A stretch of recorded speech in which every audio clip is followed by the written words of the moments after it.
We're bringing our newsroom to a community near you. CP24 is on the road tonight, live from the Distillery District in Toronto for a special edition of Live at 5. And we begin with this. Longtime former Toronto City Councillor Giorgio Mammoliti is being remembered after his death at 64. The largest recruit class in Peel Police history has been sworn in, 88 new officers. And a Mississauga councillor wants the province to treat e-bikes and e-scooters as motorized vehicles. This is Live at 5, close to home.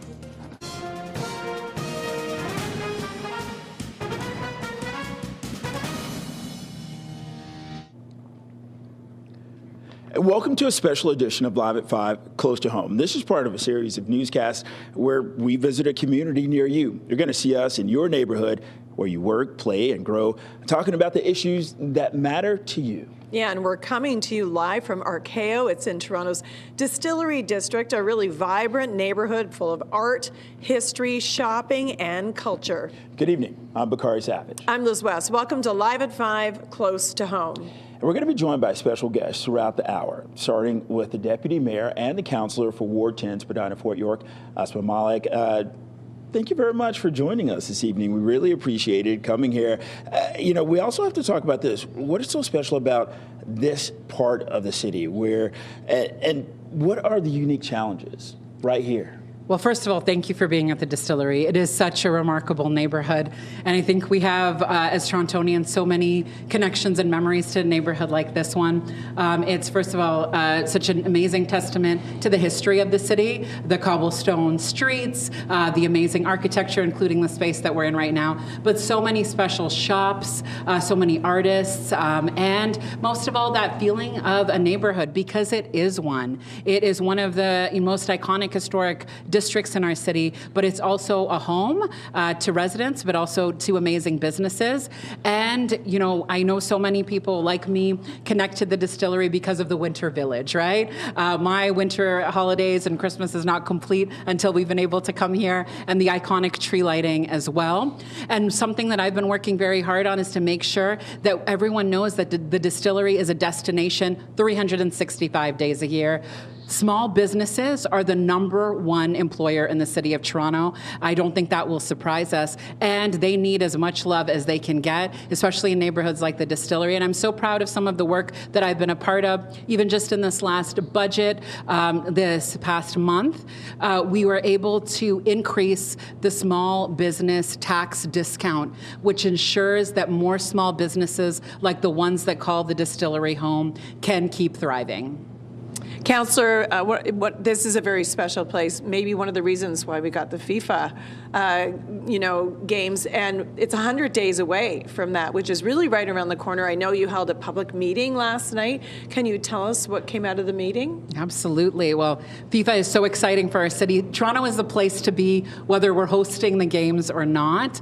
And every single part of the city, you have a home team. Plus, our Canadian team is going to be hitting Toronto Stadium right as the games kick off. And what has been very important to me, my highest priority, is that residents of Toronto, just as much as visitors, are able to catch the excitement of the games, and that especially for those of us who call Toronto home, that we can do that in a way that is safe and that is reliable. And the community meeting that we had last night had hundreds of people sign up to make sure that we were able to give updates on our planning around transit, around mobility, around safety, around how to get the information that you need so that you can make the best choices for you and your family. And that's how we're going to enjoy the games. In the neighborhoods like this one, we have a number of community celebration projects that the city has been supporting. So that means putting a spotlight and a showcase on our amateur sports, on our artists and culture makers, on the character of our neighborhoods. And that's really the exciting way that we can make the most of the biggest sporting event in the city that Toronto gets to be a host of. And as we wrap up, we are following the passing of former longtime councillor Giorgio Mammoliti. May we get some remarks? My deepest condolences to his family and to his loved ones. It's always very hard to lose people who are close to us, and I know that I share extending those wishes and those thoughts to them. All right. Thank you for being with us, City Councillor Asma Malik. I'm sure we'll be talking again in the near future. Thank you. Now, as we mentioned, we're following developing news. Former MPP, longtime City Councillor Giorgio Mammoliti has died. Mammoliti first became an NDP MPP in 1990. He was just 28 years old. He lost his seat in 1995 and then later successfully ran for City Council in North York. And CP24's Andrew Brennan joins us live from Toronto City Hall with reaction to the death of the former councillor. Andrew. Yeah, Bakari and also Liz, you just heard Councillor Malik talking about the condolences coming, not just, well, she's giving condolences now, but we've been getting them from everyone, both in terms of current councillors that have taken over, as it were, the role that Giorgio Mammoliti held for, almost roughly, a decade and a half. And well, 2 decades if you also include his time working with the Ontario NDP before switching over and joining as a councillor in what was the time a non-amalgamated city, working in North York, and then moving on to City Hall, where I'm standing right now, as a part of the amalgamated megacity. So his legacy, moving from the Ontario NDP, starting from the left of centre, as it were, in the political spectrum, and then seeing how the last time he ran for political office that had a party banner surrounding it was for the People's Party of Canada, and that was in the last few years before his unfortunate passing, according to his son today at the age of 64. Now, Mammoliti was someone who's known, for his very colorful form of politics. He took his shirt off once in city council chambers to protest the nude beach at Hanlon's Point. He had some decided words about some constituents in the city, calling them cockroaches in one instance. But he was also known as someone who cared deeply. And as the Premier put it today, he was someone who was very colorful, but in the best sense of the word. That's what Premier Doug Ford said not long ago as his reaction. But when you hear from those that knew Mammoliti best in chamber, hear from people like, for instance, former councillor and former MP Adam Vaughan. Here's what they're saying. Rob Ford was losing control of council almost from the moment he got elected, and part of Giorgio's role was to sit next to him and put thumbs up or thumbs down to the votes to try and keep his side in check. The trouble is Giorgio didn't always pay attention, and he could almost cajole him into putting the thumb up the wrong way, and so he was trying to sort of rally the vote or whip the vote, but Giorgio was more interested in sort of provoking members of the council, and if you provoked him back, he got confused, lost where he was on the page, and sometimes cost Rob the odd vote. He was a character. Now, we do know that the mayor will be reacting later on this afternoon into the evening on her thoughts on the passing of Mammoliti. Let's not forget that she, worked on Metro Council, but then also her late husband, Jack Layton, did spend time on council, overlapping with Mammoliti as well. So we'll be hearing from them, from the mayor later on, but very quickly she did say that she wanted to acknowledge his passing, and flags at all civic centres around the city and here at City Hall, guys, are at half-mast for now in honour of the late Mammoliti. Back to you both. Okay, joining us live from City Hall, CP24's Andrew Brennan. All right, now let's check on the commute with CP24 traffic specialist Adjoa and Sayayedwad. Well, Liz, the struggle to get home continues to be very, very real, and we are dealing with a few problems, pretty big problems on the 401 if you're traveling westbound. This is just on the approach to Dixie. Fire and emergency crews have arrived on scene, and sun's blinding the drive, so make sure your shades are available as you make your way through. It looks like from this camera angle, it is only that right lane that is getting by following this multi-vehicle crash. So big delays do extend now from well before Bayview, and that is both core and collectors. Also a slow go if you're trying to make your way out of Milton this hour. That's because on the eastbound 401 Express, all express lanes are closed through James Snow Parkway. That is following that continued emergency road work. The collector lanes are available. Then if your travels take you on to the 410 southbound, this is just as you head through Steeles. Long-standing stall, partially in the right lane. And it looks like the stall, which I thought had cleared, is still with us. This is the westbound Gardner at the end of the on-ramp from Spadina. Piece of the right lane still occupied following that ongoing stall. Outside of camera view, southbound on the 400. This is through the 407. MTO reporting stalled vehicle that is blocking the right lane. This CP24 traffic report is brought to you by 407 ETR. Enjoy the journey with a stress-free commute. Well, sending it over now to Samantha TC at the Transit Control Center. Samantha, good afternoon. Just checking in to see if there are any issues on TTC. Good afternoon, Adwa. So we are dealing with an ongoing issue on our streetcar network. So service on the 510 Spadina streetcars have been suspended, and this is while crews replace some underground wires that do power the overhead wires along Spadina Avenue.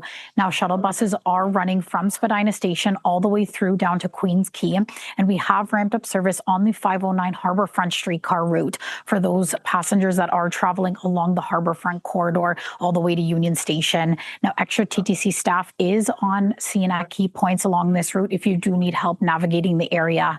Now, a quick look at our bus routes. The 72 Pape bus is detouring northbound around the intersection of Carlaw and Riverdale because of a water main break in the area.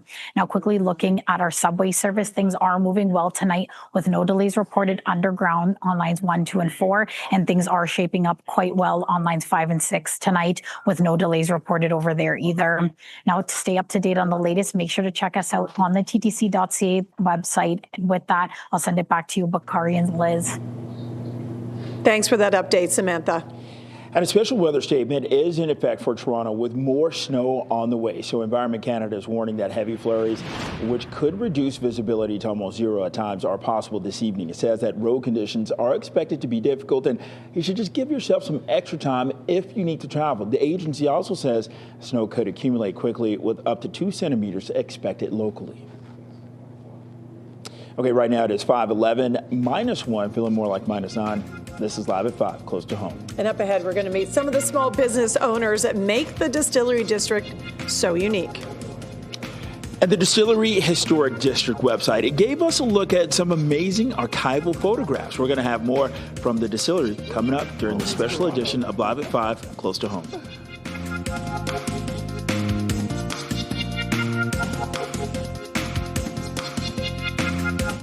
Welcome back. Supporting and buying local. It's never been so important to Canadians. The distillery has always been a place to discover local talent and Canadian-owned businesses. There are more than 85 shops, restaurants, cafes, galleries, wellness spaces, breweries, and theaters. Now, roughly 90% of these businesses are Canadian-owned, focusing on local, artisanal, and handmade goods. 30% of its products are made right here on site. And right now I'm with Polly Campbell. She's the assistant property manager for the Distillery District, and you've done a really nice job of setting up some beautiful items from your vendors here in the Distillery District. Do you want to show us what you have? Yes, of course. Thank you so much for being here. We're very excited at Distillery to be able to showcase a selection of our tenants, a very small portion of our over 85, 90% of which are Canadian owned and operated. So here we have Queen's Trunk, and you can see the gorgeous jewelry that she has, and she is just the cutest little gift store right on Trinity Street. And then over here, we have the Saucy Milliner, which is one of very few Canadian milliners. And she hand makes everything in store, on location. And she even has a workshop, so you can do the same. And this is not the only vendor that makes their product here at the distillery, is that right? That is right. About 30% of our tenants, or our businesses here, they make or design everything on site. So the odds are you're walking into anywhere, you're going to purchase something that was made by the person selling it to you. Okay, so let's head over to here because that's Balzac's in the corner. And full disclosure, I got married at Balzac's in the Distillery District, so I have a special affinity towards it. That is great to hear. So actually, we were the very first Balzac's location here in Distillery. And then obviously it's branched out since then, but we like to call ourselves the home of the Balzac's. Okay, and we have some beautiful sculptures here. Yes, these are all from Art Gallery. They have a wide selection of various different arts and different medias, and everything is just so unique and colorful and amazing, honestly. It's a gorgeous space in there. And of course, you know, you can't ignore a hat that says Le Pickle on it. Well, I don't know what that means. Can you explain, Polly? Le Pickle, I hope I'm correct on this, and assuming it's to do with pickleball, since given the trends. But Lemon Water is a gorgeous little wellness center that we have here on site. They do different health and wellness services, but they also sell products related to that. So we also have D3 drops and collagen powder and Epsom salts from them. Okay, and of course we can't ignore the coolest shoes ever, John Fluvog right there. Very, very nice. Yes, they are a staple business that we have here. Very colorful. That's their new spring collection, and which we love having their character on site. Thank you so much, Polly. Appreciate that. Now let's go over to Bakari, who is with one of the coolest clothing designers. Yeah, this is Sharon Bachara, store manager of Anu Reina. So we have to talk about this. This is your mom's store. Yes, yes, it is. This is all my mother's work, everything I'm wearing as well. We're a Toronto-based brand in the Distillery District. And yeah, everything's made here in the city as well. Okay, Sharon, what does this mean not only for your mom, but for the city to have this fashion right here, designed here, made here? Yeah, you know what? It's not just us that you'd be supporting with, supporting local. It's everyone in the city that's involved in the process of really getting an idea to the piece. Like, for example, the printing or the artwork, like the sewing, everything, really just employs so many people in the city, builds a community. And we got to talk about fashion. What does that mean to you? What does that mean to your mom?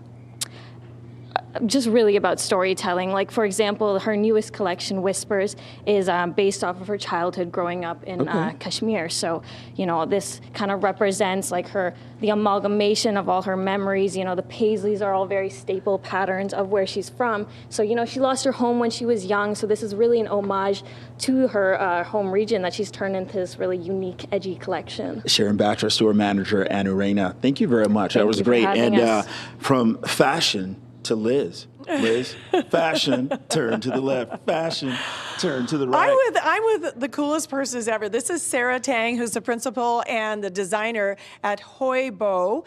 And these are some of your purses here. And how long have you been in the distillery? Ooh, we started in the Distillery District probably about 12, 13 years ago. We started with initially a really, really tiny studio where we actually, half of it was retail and half of it was actually our maker studio. So everything that we made and sold, we actually made right in the same space. Which is unique because you just can't find that. No, and it was really a really amazing place to just kind of incubate and grow the business. And we were able to really just share our work with people from all over the world. And it was just really been an amazing opportunity and incredible to be a part of the community. Can you show us these purses before we run out of time? Because it's the coolest thing. This bag, the material's amazing. We actually have it made here locally, like the fabric. Is that seatbelt fabric? No. That? It's like 3D knit technology. It's incredible, but it's knit here locally for us, and we make it in-house in our own studio. But it expands and it contracts to hold all of your things, like pretty much everything. And it's just a really great sculptural, elevated, everyday essential piece that just kind of goes with you as you move through your day. You know what? Like a lot of the things here is really about art as well as functionality. Yeah, Thank you so much for being with us. Thanks for having me. This is Live at 5, close to home from the Distillery District, and we will be right back. Yeah, coming up next, we're going to take a look at the evolution and history of the Distillery District. And viewers, they've been sending in their photos from Toronto's Distillery District. We want to share some of our favorites. We're going to have more from the distillery coming up during this special edition of Live at 5, close to home. Are my wedding photos in there? Did you send them?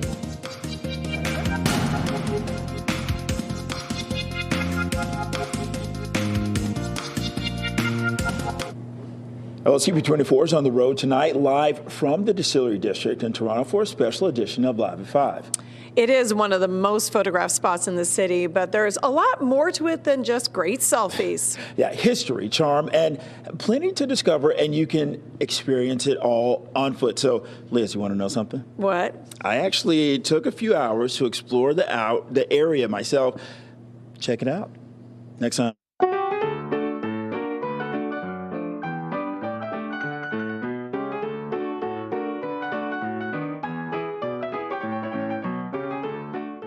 All right, this is the Distillery District where Toronto's past still shows up for a drink. Let's explore this character-filled neighborhood. In the early 1830s, James Wart and William Gooderman immigrated from England to establish a flour milling business. Hey, wait a second. Wasn't that movie Tommy Boy shot here? When the wind proved too erratic to power the mill, they installed one of the earliest steam engines to convert grain into whiskey. Now, at the time, this was the largest distillery in the British Empire, and for a bit, even the world. And I also believe that this building has a little bit more fame kind of today. Remember the movie Chicago? Yeah, that was shot here. Oh, locked out again. So the distillery has become the mecca for art installations like this one, public art installations, just dotting the landscape. Let's check out a few.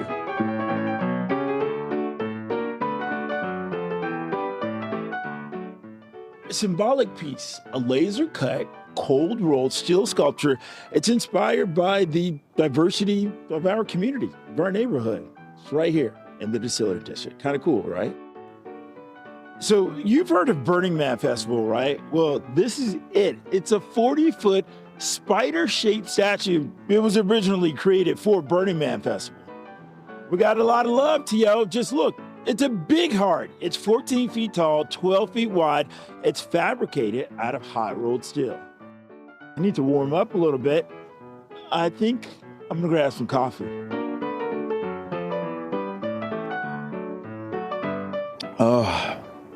Oh, that's good. Let's continue the tour. The culture, the art of the distillery. So visitors are encouraged to take a picture of their lock on the love locks. And guess what, Simon? I got a lock.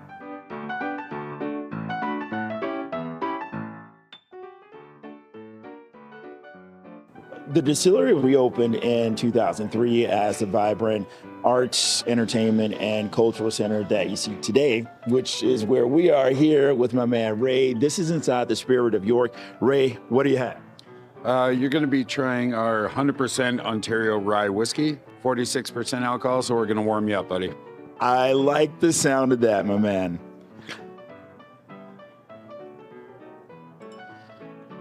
Ray, thank you very much. The Spirit of York.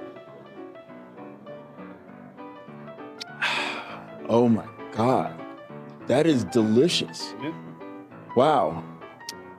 Wow, okay. And with that, I gotta go. Thanks, Ray.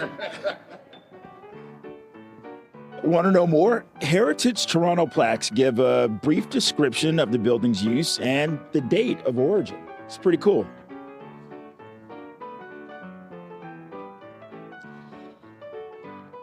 See ya.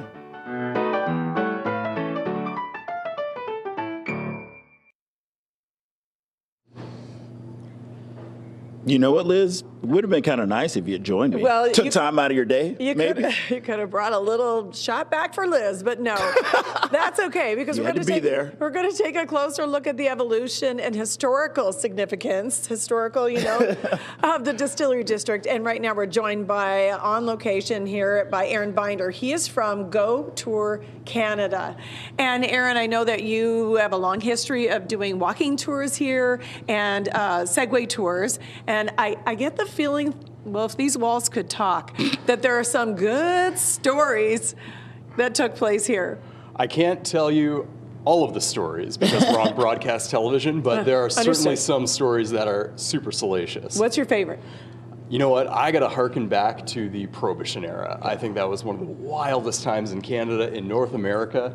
I brought with me this little brown jug, and you'll notice it's not shaped like a bottle of whiskey you'd get today at the LCBO. Looks like a maple syrup jug. Yeah. Well, the reason it's shaped like this is that they could stack these and you could fit more in the boats that would actually leave right from the dock on the south side of the Distillery District.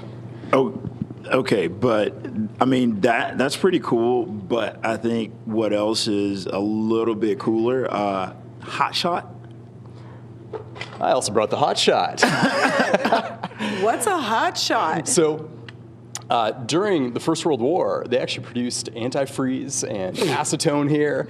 And hot shot was one of the first brands of antifreeze that you would actually use in cars back in the early 1900s. So this and people drink it. You could drink that. The original edition of this was ethanol based. You could technically drink it. You'd probably have a pretty bad headache, but it wouldn't kill you like antifreeze today. So disclaimer, don't drink antifreeze today. Yeah, don't do that. It always comes back to alcohol, but we are at Gooder and Mort's, which was like really, it's known for being a distillery, and I think a lot of the remnants of it are still here. Yeah, I mean, this property dates back to the early 1830s. They started as a brewery, became the world's largest distillery for a period of time, and they lasted until 1990 as a distillery here, shut down, became a major film set for Hollywood North. films like Tommy Boy, Chicago. And then in 2001, they started the renovation process, and 2 years later, it reopened as the Distillery District. Now we get millions of visitors per year. It's one of the most visited neighborhoods in Toronto. And like Councillor Malik said earlier, it's a real neighborhood. There's real people here, lots of great local businesses, lots of amazing residents. It's a fantastic place to be. And why do you have that wrench? Just in case. No, really. Why, Aaron?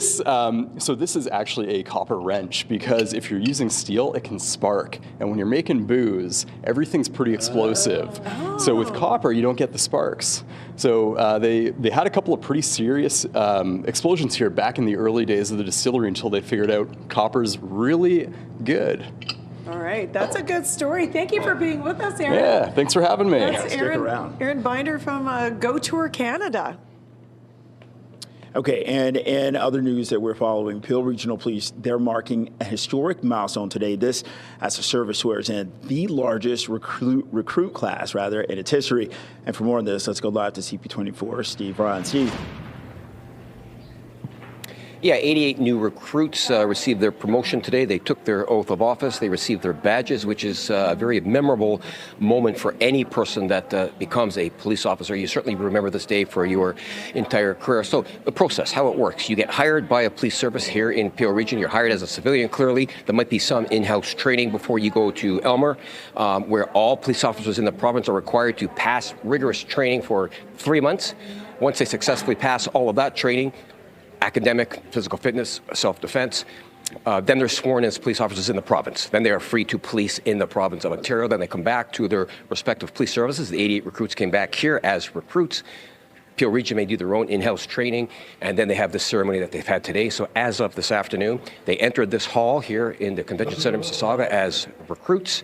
They are leaving today as fourth-class constables. Some of them have their first shift tonight, so it's a very exciting time for both the new constables and for their families. Now, in attendance was the chief, of course. I spoke with him, and I spoke with a newly promoted fourth-class constable as well, and here's comments from the two of them. I tell them that, listen, they're entering a profession that is noble, it's challenging, it's dangerous, it's highly scrutinized, and there's a lot of oversight, whether it be, oversight bodies, media, but rightfully so. It's the strongest piece of a democratic society is to be a police officer. And their role as guardians in our community is such a critical one. And I tell them that you can't forget your roots, can't forget your family. Yes, you're part of a new family now, but now we're letting you free into this community to serve this Peel Region at its best. I'm really excited. It's been a long time in the making. It's 6 months of training, but even before that, the process of applying and making sure your fitness is up and volunteering with the community and just making sure that you are the best person that can represent the community is just something that takes a long time to prepare for. So I'm really excited. I can't wait to see how I do on the road, and I'm excited for a future with Peel Police. Every newly promoted constable gets their badge, which is a memory in itself. It's got your badge number on it. That badge number you are identified by for your entire career. And at the end of your career, you turn in that badge and you get a retirement badge. And both occasions, guys, you remember like it was yesterday. You remember the day you came on the job, and you remember the day that you walked out for the last time. Back to you guys. All right, CP24 crime analyst Steve Ryan. Thank you. And former MPP and longtime Toronto City Councillor Giorgio Mammoliti has died. Mammoliti first became an NDP MPP in 1990. He was just 28 years old. He lost his seat in 1995 and then later successfully ran for City Council in North York. Let's go live to CP24's Andrew Brennan joining us from Toronto City Hall, continuing our coverage with reaction to the death of the former councillor. Andrew.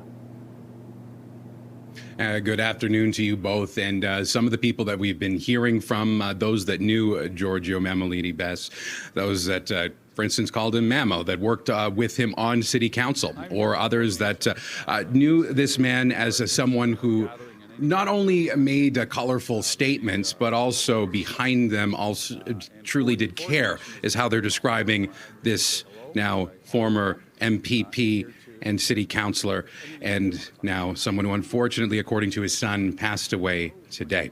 So Mammoliti did have a storied, very long career, not just here at City Hall, but before the amalgamation into the megacity, back up at North York, at what is now the near Mel Lastman Square at the North York Civic Center. And he had moments where, for instance, he took his shirt off in the middle of council to protest the nude beach at Hanlon's Point. He referred to he had some colorful language at times for some of the people that he politically disagreed with, and that did sway as he moved through his political career. He began in the early 1990s as a MPP for the Ontario the NDP, and then ended up the last time that he attempted to reclaim political office after leaving City Council in 2018. He did so in attempting riding federally as a member of the People's Party of Canada. So moving from left-wing organized justice and labor towards right-wing populism over the course of his career, but someone who was also a friend to many along the political spectrum. He was Rob Ford during his mayoralty, one of his most staunchest allies, even as the ridicule around the world was growing and growing because of that, smoking crack on TV, on tape video that made the rounds everywhere. Mammoliti was someone who was known to be an ally that was one through and through. We spoke to people that worked with him on City Council for years. Here's some of what they're telling us. Really fun-loving. Had a great sense of humor. Really liked to joke around a lot. And I think that came through when you saw him on television or you saw him on the council floor. Loved to make the joke. Loved to, have fun on the council floor. So, really good spirit. And he had a really big heart. Now, we are expecting to hear a little bit from the mayor in the next couple of minutes on what she remembers from her time on council with Mammoliti, but we do know that City Hall and all the civic centers will be having their flags at half-mast for the time being, an indeterminate amount of time to say a goodbye and honor this man. Back to you both. Okay, CP24's Andrew Brennan joining us live from City Hall. And now for reaction to the death of former longtime Toronto City Councillor Giorgio Mammoliti, we're being joined by former Toronto Mayor John Tory. And John, Giorgio Mammoliti is probably one of the better known, politicians in the city because he got a lot of press and he was very colorful, as people have been saying. How do you think he's going to be best remembered? Well, I think in just that way. I mean, he was very colorful, and he did get a lot of press, and the two were tied together, of course, and I think he was deliberately colorful. He used to say to me, I sat next to him at the city council, and you showed that earlier on in some of your file footage, and he would say to me, well, I'm going to get up and give them some of the best here, and then he'd get up and give them some of the best, sometimes saying things maybe better not said, and then he'd sit down and say to me, well, that's it for today, because he knew by then he'd sort of got himself on television. But also, as has been said by others, he had a big heart. He really cared about his community. I think the picture we're seeing right now is so fitting because he was about the people and cared about the people and cared where they lived, the area that he represented. And so while he could be colorful and could be, outrageous, quite frankly, he also did care very deeply about the people he represented, and that's why he lasted quite a long time. Toronto is one of the top 5 largest cities in North America. What does it take to make it not only an impact on the city, but a lasting impact? Well, it takes a lot of hard work, but it also takes a lot of gumption and color in the case of Giorgio Mammoliti. And by the way, I'm deeply saddened by his death. You can smile about some of the things he did, and as Denzelman and Wong said, he had a tremendous sense of humor and all of that. But he was a hardworking member of City Council, very dedicated to his people, and his death came way too soon in terms of the age he was and the energy he had left. So it's one of those things where I think in his case it takes different things. Some people end up with that legacy based on policy, some people based on political success. In his case, it was a combination of color and outrageousness and political success, which I think all rolled into one. Thank you so much for joining us and sharing your thoughts with us. That's former Mayor John Tory. Always a pleasure. Thank you. Thank you. Well, the Mississauga City Councillor wants the province to require licensing and registration for e-bikes and e-scooters. Ward 7 Councillor Deepika Demerla tabled a motion today calling on the province to treat e-bikes and e-scooters as motorized vehicles. She wants to see them licensed and registered just like any other vehicle. From 2023 to 2025, we've seen 112% increase in injuries. So this is concerning. And you know, the way I look at it is, we should be licensing things that are motorized, right? So these are motorized vehicles, maybe smaller motors, but they are motorized. They can often go quite fast, and they're on our roads. Like we say that e-scooters and e-bikes cannot be on sidewalks. We ask that these people travel on roads. So it only makes sense. They're motorized. We're asking them by law to only travel on roads, that they should require at a very minimum some kind of a license to get on that vehicle. And researchers at St. Michael's Hospital found that injuries linked to e-bikes and e-scooters have been doubling every year. Now, the number of trauma cases related to e-scooters alone, it went up from 600% from 2020 to 2024. Now let's check on the commute with CP24 traffic specialist Ajwa and Saya Yebwa. Ajwa? Ayala's a very slow drive that awaits commuters who are trying to get home from work and school. So if you're stuck on the Gardiner, it's very busy, obviously, and then adding to the slowdowns problem in the mix. So this is the westbound Gardiner just as you make your way past Spadina, right at the end of the on-ramp. So it is the right lane and that is blocked.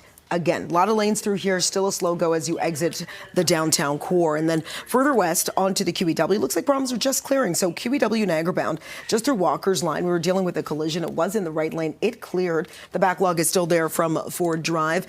Very busy on the eastbound lanes of the 401 into Milton. That's because there's no access to the express. It's been closed for a better part of the day. That is for emergency roadwork, which continues. Collectors are available, but it is slow from well before Highway 25. And the rest of the 401, no issues, just very slow as you navigate across the top of the city. I'm going to send it over now to Samantha TC at the TTC Transit Control Center. Good afternoon, Samantha. Just checking in to see if there are any new issues on TTC impacting commuters.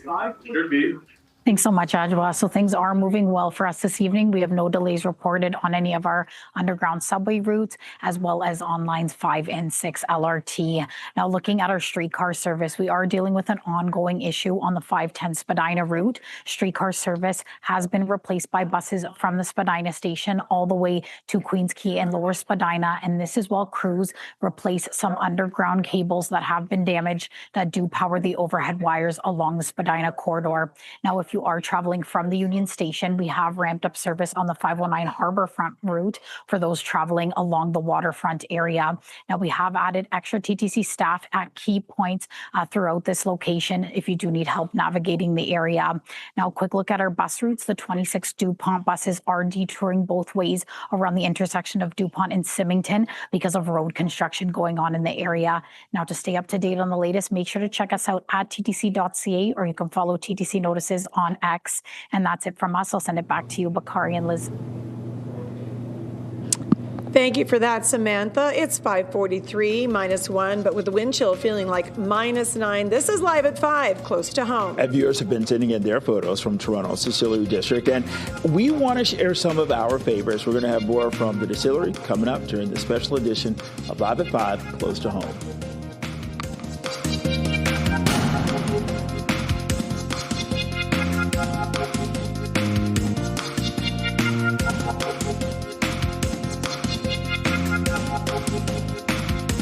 The man who narrowly lost out on becoming Hamilton's mayor in the last municipal election is taking another shot at the job.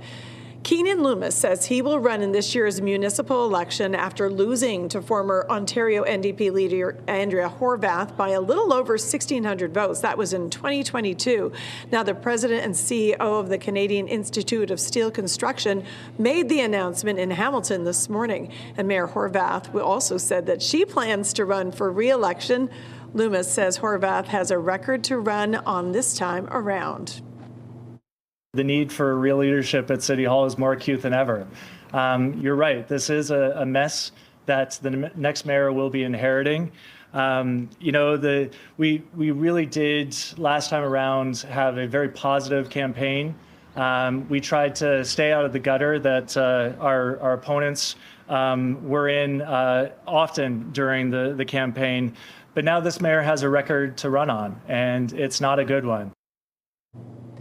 Election Day is set for Monday, October 26th. Well, the Ontario College funding crunch, it continues to impact programs and faculty. Humber Polytechnic is offering voluntary exit packages for all full-time staff to help cope with what it calls extraordinary budgetary and financial pressures.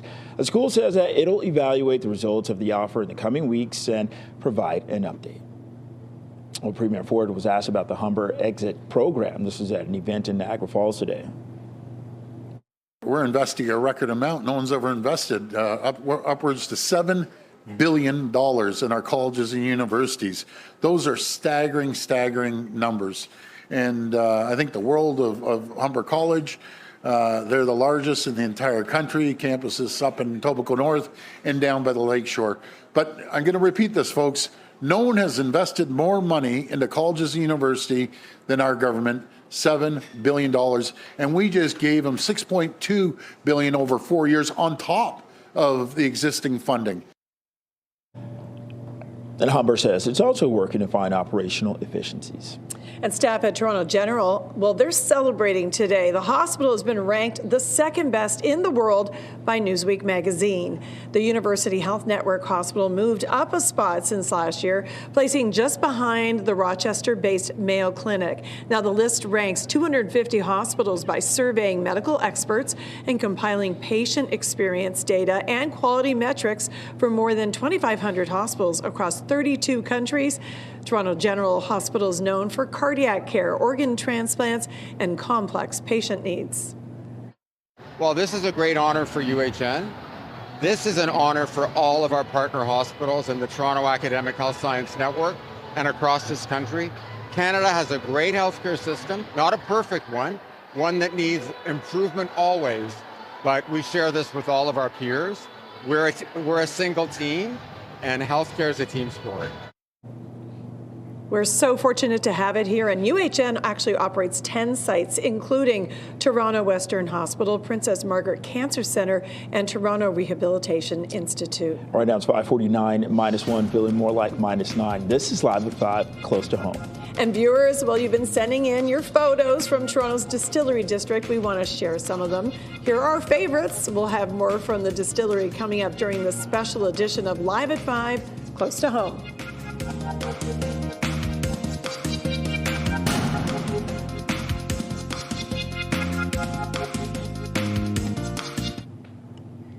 Sake might traditionally come from Japan, but you can find it being brewed right here in Toronto. At Izumi Brewery, they're producing authentic sake on-site at their distillery, blending Japanese craftsmanship with Ontario ingredients. And we have two special guests who are here to teach us and tell us a little bit about this delicious beverage. I've got Kosuke Shimamura, who's the head brewer, and Emiko Sonda, both from Izumi Brewery. So let's start off with telling us, first of all, you actually make the sake here? Right. We make sake just from, we brew everything right here, from the rice, water, yeast, and a special type of rice. And it's called a koji. Mm-hmm. So only 4 different stuff in making sake. Okay. Yeah. So, I'm sorry, I didn't mean to cut you off. Oh, it's okay. That's okay. He wants to get to the drinking part, but I told him we're going to talk a little bit first. Yeah. Do we say sake or sake? Sake. Sake. We heard it. Did I say sake? Yeah. People say it both ways. So we just always say sake. Mm-hmm. Mm-hmm. Okay, I really enjoy sake. Actually, is it supposed to be served warm or cold? Actually, our sake is more cold, but it depends on what kind of temperature you like. Mm-hmm. Any stage is good, actually. The kind of preference. Okay. On you. I like it warm. Well, yeah, warm is good too. Yeah, it's more aroma come out. Mm-hmm. But ours just got raw sake here. So our sake is more like sour, chill. It's served more like you can taste more good stuff. Okay. And speaking of tasting, Emiko, here we go. Yep. Would you like to try our traditional sake? Yes, please. So sorry. So today we have 3 different type of sake. 2 is a traditional sake, and 1 is a sake cocktail. So it's a mixed with flavored one. And if you visit our sake brewery at 51 Gristmill Lane in the Distillery District, you can try more type of sake. So this one, our sake called Nama Nama. It's a signature unpasteurized sake. What are the notes? That's a note is very fruity, a little bit of acidic. It's acidic, but not a lot. So it's a bit sweeter side, but it's very well balanced and it's very tasty. I think next time we've got to tell us what the notes are, right? Let's see. Here we go. You're a connoisseur. Oh man, that's delicious. That is actually really good, but something that would actually go even better with it. I've been eating a bunch of these. What are these? Perfect. Yes. So that's called arare. It's a rice cracker and seaweed. It's a very good. This is delicious. Yes. It cleanse the palate. Okay, so are we going to do another one? Yes, another one. This one is also traditional style, and this one called arabashi. That's a fast run sake. So it's pressed with on weight and gravity only, and only first portion when we press sake. So this one is always a limited amount we can get, and also you can just try this one. And we have batch numbers. Each batch taste is really different. This one is very fruity again, and is sweet as well. Okay. And with that, we have to kind of start wrapping up here. So I am going to drink this shot right here. Okay. By the way, I'm not drinking it because I will be working later. So Bakari kindly volunteered to do it. I know it's a job I'll gladly take. Okay. So this was, we have 20 seconds. Okay. Right as we get ready to go. So you're going to pour that, Liz. You have to say goodbye to everybody. This is the folks from Izumi here at the Distillery Historic District. This is Live at 5. Another great close to home episode. Thank you. Cheers. Final words. Cheers. Thank you very much.